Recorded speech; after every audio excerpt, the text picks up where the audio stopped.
finalmente es ley. Esta iniciativa que beneficia a deudores del Banco Hipotecario, también de la Agencia Nacional de Vivienda. Vamos a repasar, vamos a hacer una puesta a punto de lo que fue la aprobación de esta iniciativa y ya recibimos aquí en piso a la presidenta del Banco Hipotecario.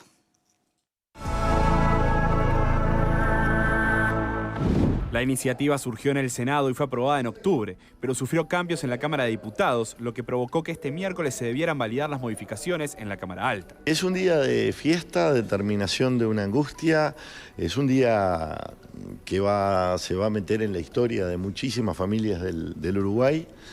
Y es cierto que sí, que queda un aspecto allí o un par de aspectos que van a limitar la cantidad de gente que puede acceder a la solución. Uno de ellos es el tope del préstamo original. La resolución es mejor que el otro camino que habían pensado, que era el de la tasación del bien a la fecha de hoy, que eso en realidad, una solución de ese tipo terminaría perjudicando a los que cuidan el valor de las cosas y beneficiando a los que no los cuidan. Uno de los puntos centrales de la ley implica la extinción del crédito en los próximos meses para un grupo de deudores que cumplen con 3 condiciones. Tiene que haber transcurrido 40 años o más desde la asunción de la deuda por su actual titular, que en los últimos 10 años se haya abonado un mínimo de 110 pagos y que el saldo de capital a pagar considerado del 65% de colgamentos al momento de la aplicación del beneficio sea igual o inferior al 65% del capital adeudado al momento de la asunción del crédito por su actual titular. Mucha gente que pagó muchísimo no va a quedar lamentablemente incluida en la solución, pero hay un espíritu común en todo el Senado de la República para que si rebota a mucha gente, esta disposición sea cambiada. Bueno, pero es día feliz, es día de felicidad. Bueno, y aquí está con nosotros Cacilda Echeverría, que por suerte no se asustó, se quedó allí, está acostumbrada a los debates, ha sido con tertulia, la hemos escuchado muchas veces, ha estado también en programas de debate, ¿no? Sí, en Dicho y Hecho con él. 2004. Sí, cómo bueno, no. Así que le agradecemos muchísimo que ya se haya hecho un lugarcito en la agenda para estar con nosotros. Sabemos que su postura ha sido crítica con esta ley, concretamente con la ley que termina saliendo, con el proyecto definitivo que se aprueba. ¿Cuáles son las puntualizaciones del texto? Después vamos a hablar, si le parece, de las repercusiones, de lo que eso puede generar, porque ahora le toca aplicarla. Claro. Bien. Bueno, muchas gracias por invitarme. Es re importante para nosotros poder explicar las cosas como son. Y quiero decir algo primero que nada, ¿sí? Que los datos que maneja, por ejemplo, CPA cuando hace el estudio de lo que ha sido la evolución de la UR y la UI, no son datos dados por el Banco Hipotecario del Uruguay, como se ha dicho. Son datos oficiales que los usa todo el mundo porque todos sabemos que los datos del INE son confiables en este país. Bueno. Así que ese es el primer paso. El segundo paso es que los deudores de UR no se han visto perjudicados por el hecho de deber en URs. La comparación entre lo que viene a ser un crédito entre UR y UI a lo largo del tiempo, no en periodos cortos, que por supuesto hay fluctuaciones, pero a lo largo del tiempo son equiparables, digamos, los saldos que se van pagando. ¿Por qué? Primero porque las tasas promedialmente son más bajas en UR que en UI. Segundo, porque los créditos en UR se actualizan solo una vez al año, por lo tanto tú durante todo ese año te comes, entre comillas, la inflación. En cambio, los créditos de UI se pagan todos los meses. Y esos estudios de largo plazo han generado estudios de varias consultoras, no solo una se hizo más famosa, pero varios lo hicieron, y siempre da que la variación entre uno y otro, en general, en el largo plazo ha sido favorable a los deudores de UR. Así que eso es lo primero. Este movimiento que nació fue oportunista. Encontró gente que fue sensible a una idea y la llevaron adelante. Pero el concepto por el cual se hizo este reclamo no es real. Esa es la primera razón por la cual yo estuve en contra de este proceso.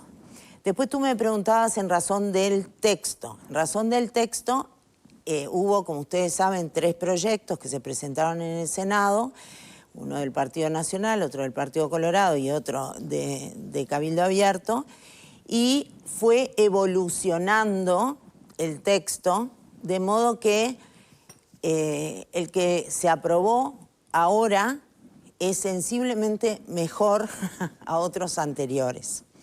¿Por qué voy por esto? Porque en realidad nosotros estamos y estuvimos en contra de que se perdonaran créditos a personas que simplemente por haber extendido sus plazos han bajado lo que son las cuotas, digamos, de modo de poderlas pagar a lo largo del tiempo. Lógicamente, quien achica la cuota que paga tiene en el tiempo que excede mayor cantidad de intereses por el uso del dinero. Así que eso sí es cierto cuando te dicen pagué más, sí claro, pagaste más porque bajaste la cuota y extendiste el plazo. Por la extensión pagaste intereses que al principio no tenías por qué haber pagado. A esto voy porque la ley, el proyecto actual aprobado, lo que prevé es que cuando tú llegas a los 40 años desde el inicio de tu crédito, se te va a perdonar el saldo. ¿Por qué? Porque esas personas, si hubieran alquilado, nunca hubieran podido mantener su casa refinanciando como refinanciaron, nunca hubieran podido elegir como eligieron la cuota que podían pagar y naturalmente por ese exceso del plazo tuvieron que pagar intereses. Fíjate que los plazos normales de un crédito son de 20 o 25 años. Si llegas a 40 es porque refinanciaste varias veces y adecuaste la cuota a lo que la familia podía pagar. O sea, que si la UR no es causa para que te perdonen las deudas y tampoco es causa que hayas pagado de más por el tiempo que extendiste el crédito, en definitiva, la ley no es justa. ¿Y no es justa para quién? Para los que pagaron todo su crédito, mucho peor para aquellos que les han rematado el inmueble porque ni siquiera lograron una cuota que se les pudiera adaptar a su capacidad de familia, entonces no es justo. Pero además no es justo para aquellos que quieran tomar crédito después. ¿Por qué? Porque el banco hipotecario va a reducir sensiblemente su patrimonio y va a tener menor posibilidad de dar crédito en los años subsiguientes. En ese sentido, explico por qué el banco hipotecario ha considerado y ha afirmado que esta ley no es justa ni razonable. Perfecto. Presidenta, nos vamos a ir en un minutito nada más a esas consecuencias. ¿Cuáles van a ser las consecuencias de la aplicación de esta ley, que es bien interesante? Pero si esta ley no es justa, ¿cómo se explica que haya sido aprobada por unanimidad y cómo se explica que esta haya sido una promesa de campaña y, bueno, y un compromiso que el propio presidente de la República ratificaba el pasado 2 de marzo allí en el Parlamento Nacional? Bueno, en primer lugar te digo, yo nunca hablé con el presidente de la República de este tema, pero me animo a decir que la promesa que él hizo no es esto que digamos que se concretó en esta ley. ¿Y por qué digo eso? Porque probablemente en la campaña, cuando le dijeron que había gente que no podía seguir pagando en el banco hipotecario y que quizás debiera haber alguna posibilidad de mejorarlo o de ayudarlos, ese es un término teórico y comprendo que el presidente de la República o cualquier otro que hubiera sido en su lugar hubiera dicho que quizás había que tomar alguna medida con respecto a ciertos deudores.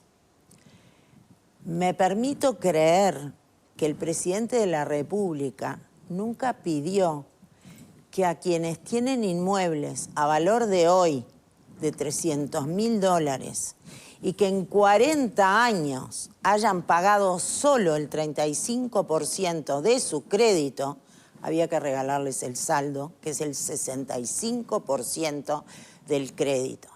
Me permito creer que lo que se pensó en un origen que iba a ser focalizado hacia personas que realmente estuvieran en situación de no poder pagar un crédito y de perder una casa, no es esto que se aprobó en el Parlamento. Eso me lo permito creer porque, como te digo, nunca hablé con el presidente, pero por lo que lo conozco, quiero creer que fue así. Segundo, tú me preguntás cómo se explica que se aprobó en el Parlamento. Quisiera y por yo... unanimidad, ¿no? Que Sí, este último proyecto unió a todos los partidos. El proceso salió del Senado un proyecto por unanimidad, que yo critiqué. Luego fue a diputados y en diputados nosotros, frente a un proyecto que más allá de los argumentos que dije antes, de inconveniente e injusto, era inaplicable, porque ni siquiera tenía los plazos adecuados, el fiduciario adecuado, los términos adecuados, o sea, que iban a alargar una ley que ni siquiera iba a ser aplicable. Entonces, el Banco Hipotecario y también la ANB pidió entrevista a la Comisión de Diputados para explicar no ya por qué no queríamos que saliera ese proyecto, porque ya lo habíamos explicado largamente en anteriores comparecencias en el Parlamento, sino para decirles que ese proyecto, con la intención que tenía el Parlamento de aprobar, no era aplicable. Es así que se cambiaron varias cosas. En una recepción que valoro muchísimo de la Comisión de Diputados, porque la Comisión de Diputados volvió a juntar a toda la gente y oyó los argumentos de quienes explicábamos por qué no era aplicable. Se cambió el fiduciario de AFISA a ANB. ¿Por qué? Y porque AFISA está acostumbrado, digamos, acostumbrado es una palabra medio vaga, pero sus créditos son créditos para ejecutar. Entonces, el software que tiene no es un software adecuado a los créditos del banco hipotecario, que tú lo que tenés que hacer es refinanciar, bajar la tasa, prorrogar, en fin, manejo del crédito. Eso tenías que hacer toda una extensión, toda una preparación que por supuesto no daban los plazos exiguos que estaban aprobados en el proyecto inicial.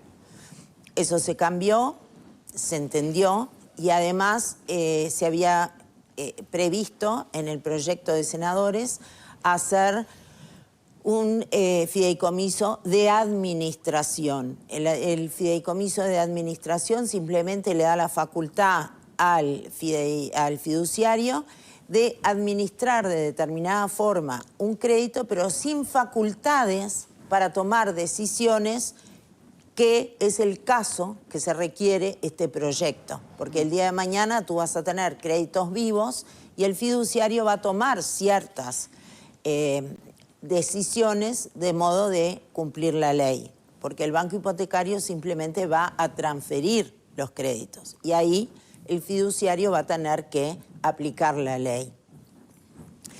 Así que esas cosas se mejoraron y además se puso en el proyecto que salió de la Comisión de Diputados un mínimo de pago del crédito del 50%. Parecía razonable e incluso flojo, digamos, ¿no? Porque son 40 años. Claro. Y que el inmueble, en valores actuales, no superara los $150.000. Luego se aprobó 180 finalmente. También parecía razonable. Y con esos dos topes y diciendo que en los últimos 10 años tú tenías que tener por lo menos 11 de pagos, parecía razonable. Eran personas que tenían interés de pagar. Y además que tuvieras también al día los impuestos y tal. En el último minuto, ese era el proyecto que se aprobó en comisión. Sí. Cuando pasa al plenario, más allá de que la discusión fue eterna, quienes la seguimos realmente fue eterna, se cambió el mínimo que tenés que tener pago al 35% de tu crédito, repito, en 40 años, y además que tu inmueble no supere el valor de $80.000 a la época que tomaste el crédito. Claro. No tengo que explicar que el valor del dólar no es el mismo hace 40 años que hoy. Ya estamos hablando de inmuebles de $300.000. Como decía al principio, tú estás perdonando al cumplir los 40 años de haber tomado el crédito a una persona que solo pagó el 35% del crédito y tiene una casa de $300.000.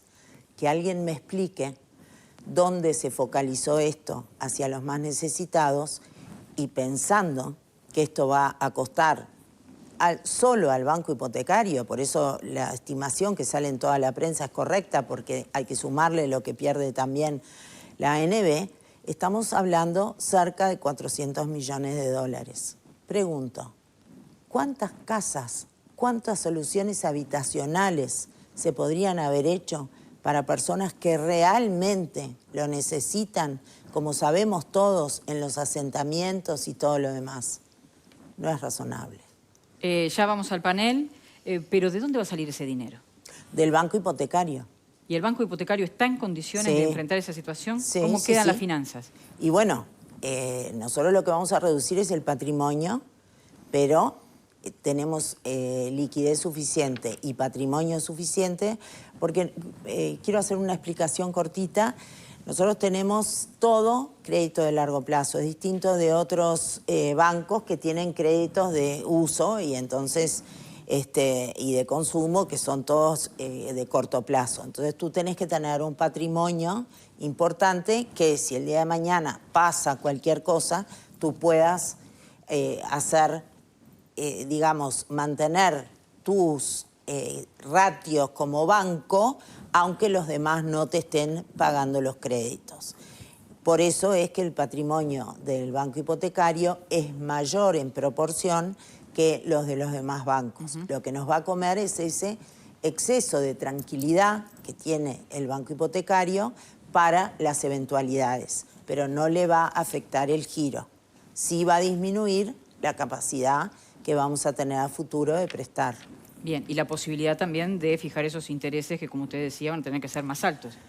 Bueno, esas son dos O los consecuencias plazos. que está muy bien que tú las digas, porque tú ponete en el lugar, no del banco hipotecario, de la banca en general, y no solo de la banca, de aquellas organizaciones que dan crédito. Si tú sabes, porque en este país, un activo importante que teníamos hasta ayer, antes de ayer, era que los contratos se cumplían y que no había gente en el Parlamento que te viniera a decir que se cambiaban los contratos. Como dice el Código Civil, los contratos son la ley entre las partes y esto se quebró con esto. ¿Eso qué quiere decir? Que el riesgo de prestar dinero de largo plazo es mayor. ¿Y cómo se fijan las tasas de interés? Lógicamente se fijan por el mercado, cómo están las tasas, pero hay un componente de esas tasas que es riesgo. Acá vamos a tener más riesgo. Y además, ponete en el lugar de cualquier institución que presta en el largo plazo, si sabe que transcurrido cierto tiempo, puede ser que te perdonen las deudas. O sea, que te saquen a ti parte de tu patrimonio. Entonces, el incentivo que tienen los bancos hoy, que como nosotros tenemos 300 refinanciaciones anuales que prorrogan el plazo, tal como decíamos al principio, esta ley es un incentivo contrario a las refinanciaciones y a colaborar con la gente a mantenerse con su casa y poder adecuar la cuota a sus posibilidades de familia. O sea que va a perjudicar al propio crédito. Nos vamos al panel, Pepe. Sí, va en esa línea la pregunta, queda claro la cuestión patrimonial. Casilda, ¿se restringe el crédito? ¿Se aumenta el crédito en cuanto al valor que tiene el mismo? ¿Y aumenta también la mora la aplicación de esta ley? Es muy temprano, hace 2 días que se aprobó. Hoy estamos en la etapa de acomodarte para la facción del fideicomiso, para establecer cuáles son los deudores que tenemos que pasar, cierta información que hay que pasar al fiduciario, etcétera. Por lo tanto, todavía los créditos se mantienen en la situación de que venían hasta ahora. Pero dentro de unos meses, con mucho gusto, podemos hablar, Pepe, y te voy a comentar cómo ha impactado esta ley en esos aspectos que tú me preguntás. ¿Que tú entendés que sí va a impactar? Sí, seguramente, seguramente. ¿Olivera? No, una consideración y una pregunta. La consideración es, esto lo estuve averiguando hoy, el presupuesto asignado durante este periodo para regularización de asentamientos es de 480 millones de dólares. La renuncia o el costo que este proyecto de ley va a tener para la administración pública es de 400 millones de dólares, lo acaba de decir la entrevistada. Digo, como para también desde la perspectiva de la justicia, aquilatar los 2 esfuerzos a la cantidad de personas que llegan cada uno de estos esfuerzos y a las características socioeconómicas y al impacto que eso puede tener en el bienestar social y en nuestra sociedad de manera agregada. Pero sí pregunto por esto, porque a ver, y acá voy a lo del presidente. El presidente, además de presidente del Poder Ejecutivo, es un líder político y está claro que su mandato fue de que había que llegar a una solución para los deudores en UR del BHU. Claro. Eso se lo escuchamos públicamente, pero sí. ya termino. Y en alguna rueda de prensa, en estos últimos meses, él dijo que era una solución como que él delegaba al Parlamento, como que sus parlamentarios iban a arribar. Que es lógico. Usted ahora está planteando que seguramente haya una diferencia de visiones entre lo que el presidente quería y lo que finalmente surgió, porque habría, según su explicación, un núcleo de deudores para los cuales sí sería justo llegar a una solución. Eso, ¿quiénes son? Digo, ahora ya está todo el pescado vendido, pero sí entiendo que de su perspectiva, que es muy crítica con la solución final, sí hay un reconocimiento de que había un núcleo de deudores para los cuales sí era justo arribar a alguna solución. ¿Quiénes son? ¿Los que sufrieron las crisis?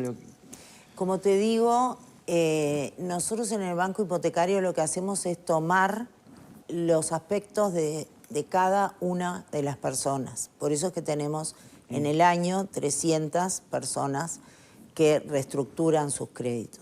Es probable que dentro de esos deudores de UR, algunos no hubieran comparecido al banco, porque viste que a veces no se puede, a veces están tan asfixiados que no llegan o no sé qué. Y bueno, hacer un análisis de eso, caso a caso, que era lo que yo dije siempre, pudo haber sido un aspecto interesante, justo y aconsejable, pero no se tomó. Tenemos que hacer nosotros la pausa. Al regreso los panelistas que faltan, y además son muchas las comunicaciones de los televidentes, ¿no? Por un lado, las personas que siguen afirmando que pagaron varias veces la vivienda, otros que dicen que si van a vender la vivienda ahora es una vivienda devaluada, que no vale ni la 1/4 parte de lo que valía en aquel momento, otros pidiendo por buenos pagadores también alguna compensación especial. Se queda la presidenta del Banco Hipotecario y las respuestas al regreso de esta última pausa.